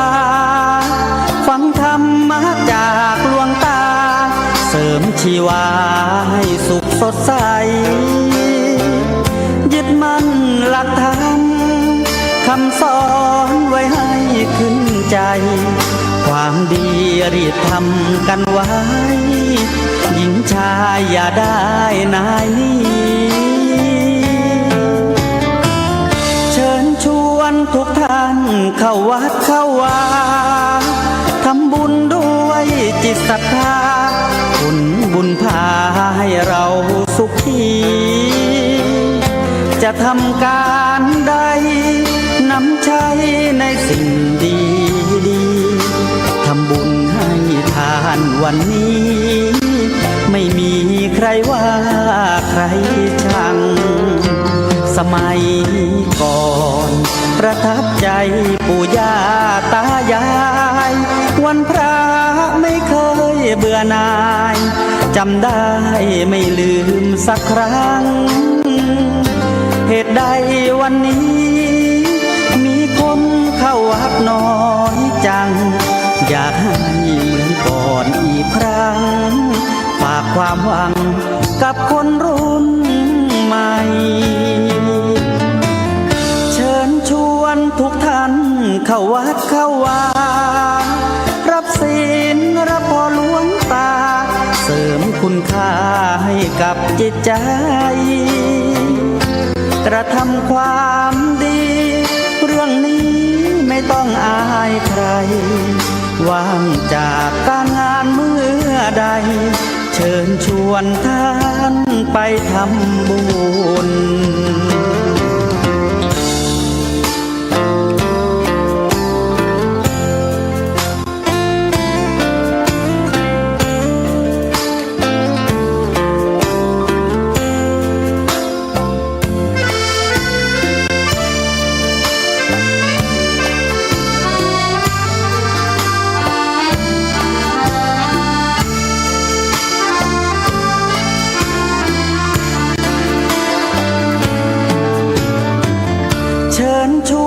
ทุกท่านเข้าวัดเข้าวารับศีลรับพรหลวงตาเสริมคุณค่าให้กับจิตใจกระทำความดีเรื่องนี้ไม่ต้องอายใคร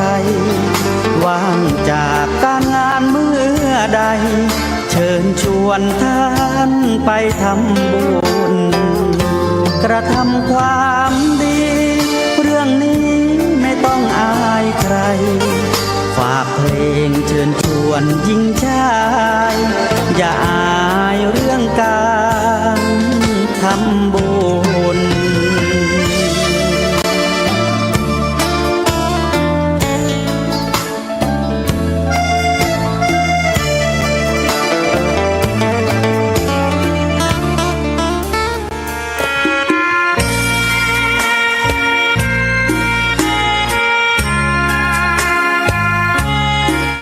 ศรัทธาญาติโยมอาการบ่ค่อยดีช่วงนี้เนอะแต่เจ้าตื่นตีสองฝ่ายเนาะมาจัดรายการแต่พอดีว่าจัดรายการได้1 ชั่วโมงโอ้เป็นว่าอัน ถ้าจะมีปัญหาเรื่องสัญญ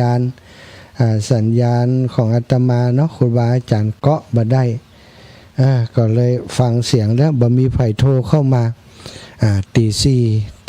ถึงตี 5ก็เลยพักผ่อนจากนั้นตี 5บ่าย 6 โมงก็ไปบิณฑบาตเสร็จก็เดินทางมาที่วัดแม่ห้องไข่เนาะสถาร่างกายมันถ้าบ่ได้พักผ่อนเลยกลายเป็นสลึม วันก่อนไปหาหมอนะที่โรงพยาบาลเกี่ยวกับเรื่องตีเจ็บแขนเนาะสถาก็ไปเพื่อจะให้หมอวินิจฉัยตรวจสอบว่ามันเป็นอะไรอย่างแท้แล้วก็จะรักษาอย่างใดแต่ว่านี้คุณหมอเปิ่นก็เปลี่ยนยาเนาะเปิ่นตรวจสอบพอแล้วเปิ่นก็ถามว่าอาการดีขึ้นก่อนหลังจากฉันยาไปแล้วอาตมาก็บอกว่าโอ้มันบ่ดีนะคุณหมอมันเหมือนกับว่าเหมือนเดิมกูอย่างที่ปวดอยู่กับปวด รู้สึกว่าจะปวดกว่าเดิมด้วยซ้ำไปหมอก็เลยบอกว่าพวันนี้ผมจะเปลี่ยนยาให้ใหม่เนื้ออาจารย์ว่ะแล้วก็ปาไปเอ็กซเรย์ MRI เข้าอุโมงค์เนาะเข้าอุโมงค์แต่ว่านี่เข้าอุโมงค์ไป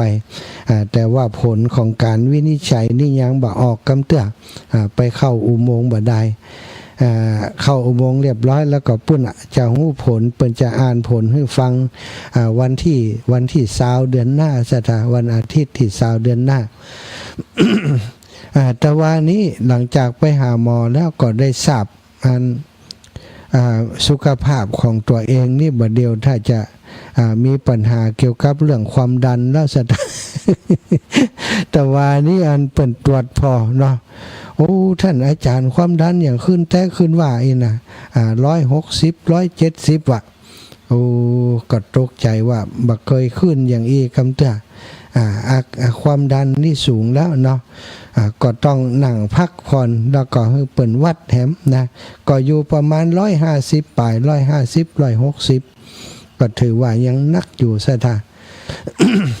คุณหมอก็เลยว่าท่านอาจารย์ต้องไปเช็คเรื่องความดันแหมคำเนื้อครับเนื้ออีกว่ะจริงๆแล้วก็ใครอยากไปเช็คด่วนๆเหมือนกันนะเนาะว่ามันเป็นอะไรอย่างนะเกี่ยวกับความดันเพราะบางครั้งบางทีก็มีอาการแบบเนี้ยนะตื่นเช้ามา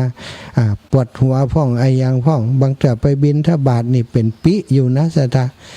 บางเตือเจ็บหัวแบบเจ็บหัวขนาดนักจนปอเป็นลมจนปออ้วกนะก็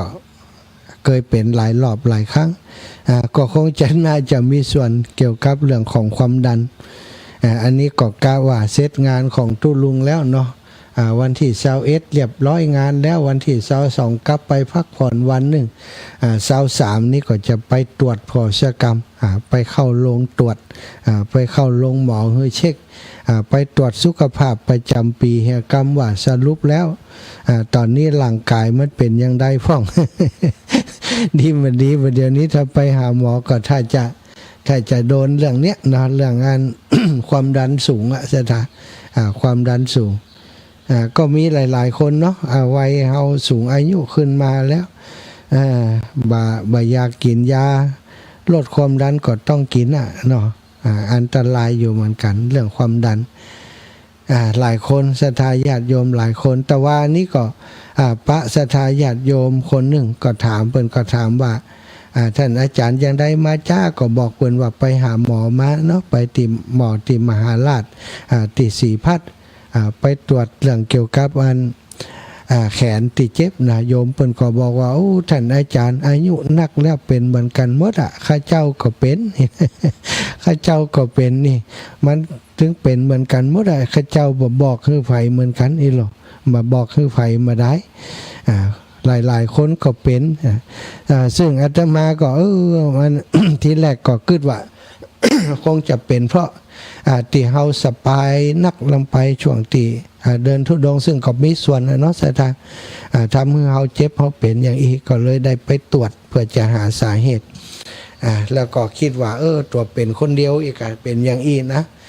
พอได้ยินจากศรัทธาญาติโยมเปิ้นบอกคือฟังก็มันก็แต้นะ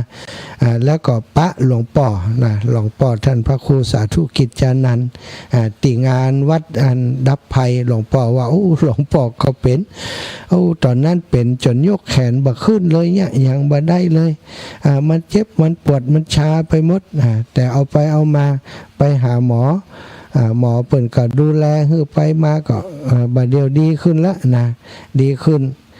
กินยาฉีดยาบัดเดียวนี้ดีขึ้นมาละอีหรอ แต่เจ้านี้ก็มี อู้กันกับมันน้องเบาเนาะน้องเบาก็อายุ50ปลายแล้วแกก็อู้เรื่องอันเจ็บแขนนี่ให้ฟังไปหาหมอไปตรวจไปเข้าอุโมงค์มาน้องบ่าวก็บอกว่าทุกปีผมก็เป็นเหมือนกันผมเป็นมาร่วม2 ปีแล้วนอนกลางคืนนี่นอนบ่ฮู้ได้รับคอด้วยซ้ำไปละมันปวดบอกบ่ถูกมันปวดมันนี่ไปหมดถึงวันนี้ยากการอดเอาอย่างนั้นบางเถื่อกำมีดกำอุปกรณ์ทำงานอยู่มือบัญชาถึงกับสวะของมูนี่ไปเลยก็มีว่ะ เนาะเป็นว่าอัน โรคแบบนี้นี่คนเป็นกันหลายซะท่าเปิดห้องว่าเปรียบกับเส้นเอ็นนอนไหลเอ็นยึดกานะพังผืดกานะอันนี้ก็หันว่ามีคนเป็นกันหลายเป็นกันเยอะมากทีเดียวเนาะ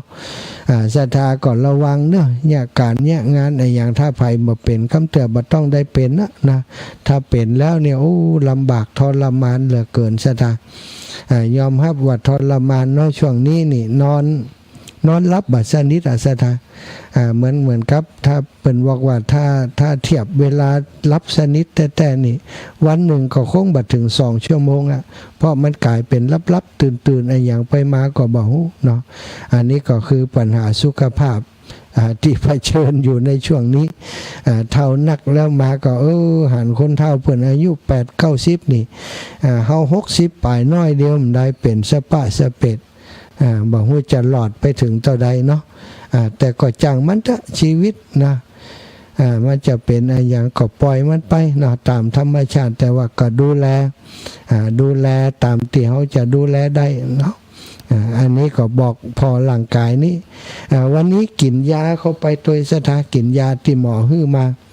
ก็จะเป็นเหตุหนึ่งหรือไม่ก็ว่าทราบได้กินยาแล้วทำให้เป็นซึมเลยนะซึม วันนี้อย่างอาจจะบรรลับลื่นเพราะว่าอาการที่เป็นเพราะว่ากินยานี่น่าจะมีส่วนเนาะตะกี้ก็เหี่ยแตกพึกเลยนะที่ยุดไปช่วงหนึ่งตะกี้เนี่ยคงจะเป็น บันแน่ว่าอาจจะเป็นความดันขึ้นหรือไม่ก็เป็นเรื่องของยาที่ได้ฉันไปตั้งแต่เจ้าแล้วนะฉันเข้าตอนเจ้าแล้วก็ลวดฉันยาแต่หมอเปิ่นกระตึงบอกไว้ว่ายาหมู่นี้มันจะมีจะทำให้เฮาง่วงเนื้ออาจารย์นี่นะบ่คิดว่ามันจะง่วงถึงบันแรงเพื่อนนี่ ตั้งแต่เจ้าแล้วเนาะมาถึงบันแรงยังมีผลกระทบอยู่ก็บ่แน่ใจว่าเป็นเพราะฤทธิ์ยาก็เอาละศรัทธาญาติโยมตอนนี้ก็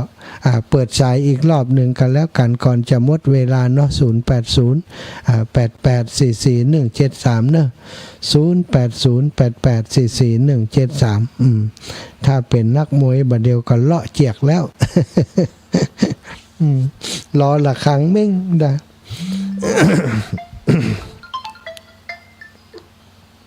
เจริญพรครับผมกับไว้สาครับผมก็เป็นครับความดันดันเป็นเกาแหละผมอายุน้อย34ได้ก็ยังเป็นกินยาอยู่กะถึงวันนี้กินครับกินยาคุมอยู่ครับอาจารย์ก็ถ้าจะได้กินยาละเหลือน้อย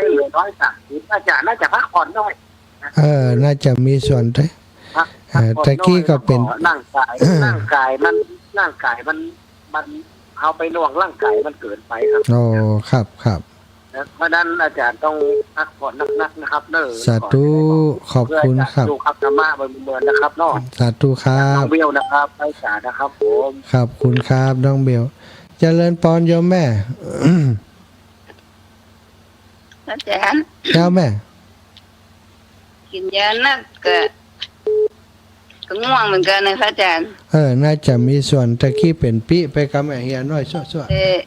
แต่ยาน้ำแห้งเนี่ยที่ว่าเพราะว่าพระอาจารย์ว่าปวดนักเนี่ยหมอจัดยานักเลยเนี่ยแต่หมอเพิ่นก็ว่ามันจะง่วงน้อยเนื้ออีกแม่น่ะง่วงเนี่ยนั่นแม่ไปโรงพยาบาลเสริมเงี้ยหมอจัดยานักเลยไม่กินมาเสี่ยงดูมันง่วงเลยเนี่ยเจ้าง่วงเลยแต่เคยอ้วกเคยแหกตัวล่ะมันอย่างอี้เนี่ยพระอาจารย์น่าจะมีส่วนมันจะให้พระอาจารย์พอลืมไปเหี่ยเอามาแล้วเนี่ยระยะนี้มันกินแล้วเนี่ยมันจะง่วง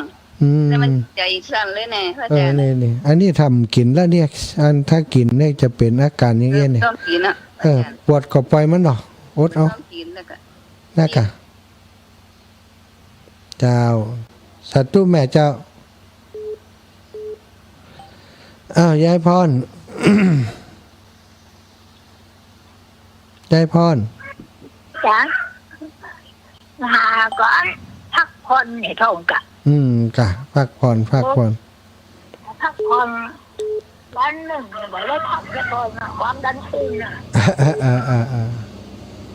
ก็ย้ายปักมันเลยหรอกเจ้าหนีไปนะย้ายความดันแล้วมือ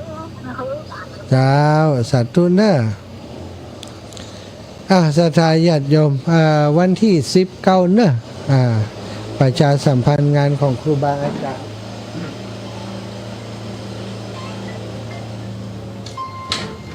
วันที่19 วางศิลาฤกษ์เนอะเจริญพร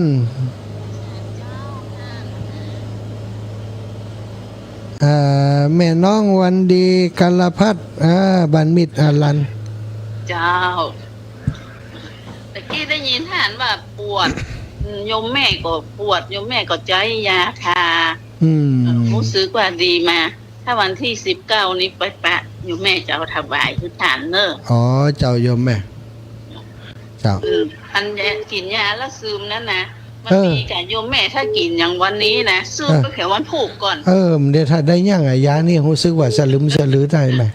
หมอบอกคือกินหลังอาหาร3เตื้อโยมแม่กินเตื้อเดียวก่อนนอนพุ่มไปถึงวันผูกนี่ทำไว้ละเจ้า19ป้ากันแม่เจ้าสาธุเจ้าญาติโยมจากบ้านมิตรอารันชัยประการเจริญปอนโยมพ่อบุญสืบอินตาคำครับภาษาท่านมหาเจ้าพ่อเป็นน้องเสลียมหวานรู้นี่ผมก็เป็นนะผมทุกวันนี้ผมต้องกินยานอนหลับทุกคืนนะแหละว่าถ้าเอาไปกินมันจะนอนมันหลับ2 ทุ่มผมจะกินนะมันถ้ามันรับไปนี่มันจะปวดเขาจะได้รับสัก2-3 ชั่วโมงนี่นะป่ะ2 เดือนผมจะซื้อยามาดี2 เดือนกิน2 เดือนข้างหนึ่งนะมันปวดกระดูกปวดเดียวตื้อไปจ้างว่านะครับ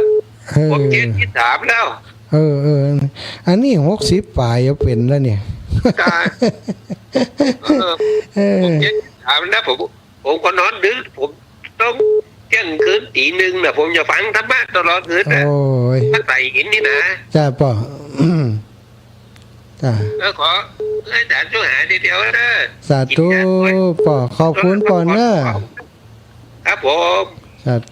ธุป่อบุญสืบเจริญพรแม่สมบูรณ์วงแสนเจ้าไว้สาตัวลูกจะฝากพักผ่อนหนักๆหน่อยเถอะเดี๋ยวก็จะพักละ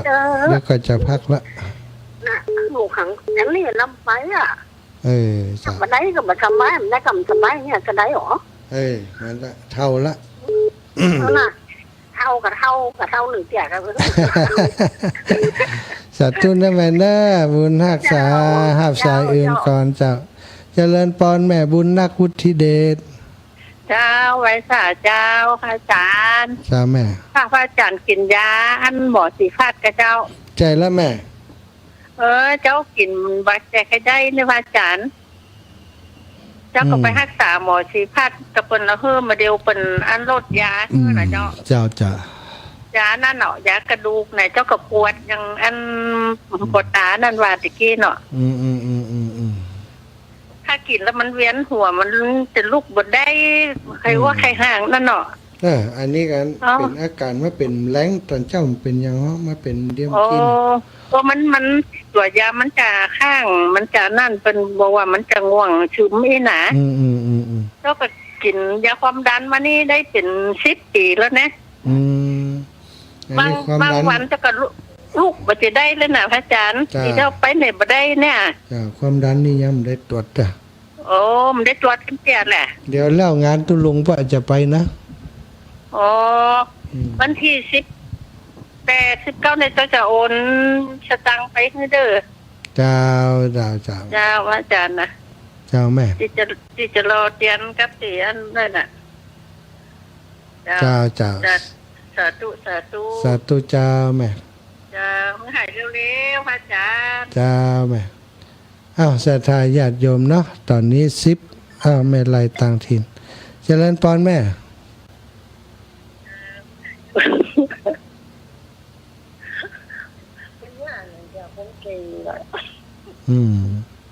เจ้า เจ้าแม่เจ้าหอมที่รอเตียนแม่200เด้อหอมหลอดเตียน200แรกหอมแม่นน่ะก่อนเฮาว่าสานี่ก็มาเอวเห็นสักเปียเจ้าเจ้าแม่ถ้าจะมากับบอกเขากรรมเจ้าเพิ่นเจ็บแขนไปเลยอย่างวันนั้นไปงานศพวันใหม่นี่แม่เต็งมันตรงหลวงก็ว่าตัวให้เพิ่นเจ็บปวดแขนมันนักอ่ะจ้ะน่ะคนเป็นกันเยอะเนาะลุงมาเห็นบอกลุงมาก็ว่าอาต้องถามว่าก็ปูมาไปหาหมอว่าไปนวดแขนมันเอียนเจ้าปวดแขนมันก็เลยคนเป็นเนี่ยมีเปลี่ยนนักเนาะสาธุนะแม่สาธุเจ้าเอาละไม่ใช่เป็นข้าเราเนาะศรัทธาญาติโยมเนอก็วันที่19นะประชาสัมพันธ์ใกล้ๆนี้เนาะงานวางศิลาฤกษ์สังเวชนียสถานกุสินารานะที่พุทธมณฑลนะเรียนเชิญเจริญพรทุกคนทุกท่านได้ไปร่วมบุญร่วมกุศลด้วยกันวันที่19ลงทานเข้าซอยนะคุณโยมกนกพิษชัยนาจะเป็นเจ้าภาพลงทานเข้าซอยในวันที่19นี้โดยนะปะกันที่พุทธมณฑลเอาละศรัทธาตอนนี้เวลาหมดเวลาละครังจ่อยแล้วจะขออนุญาต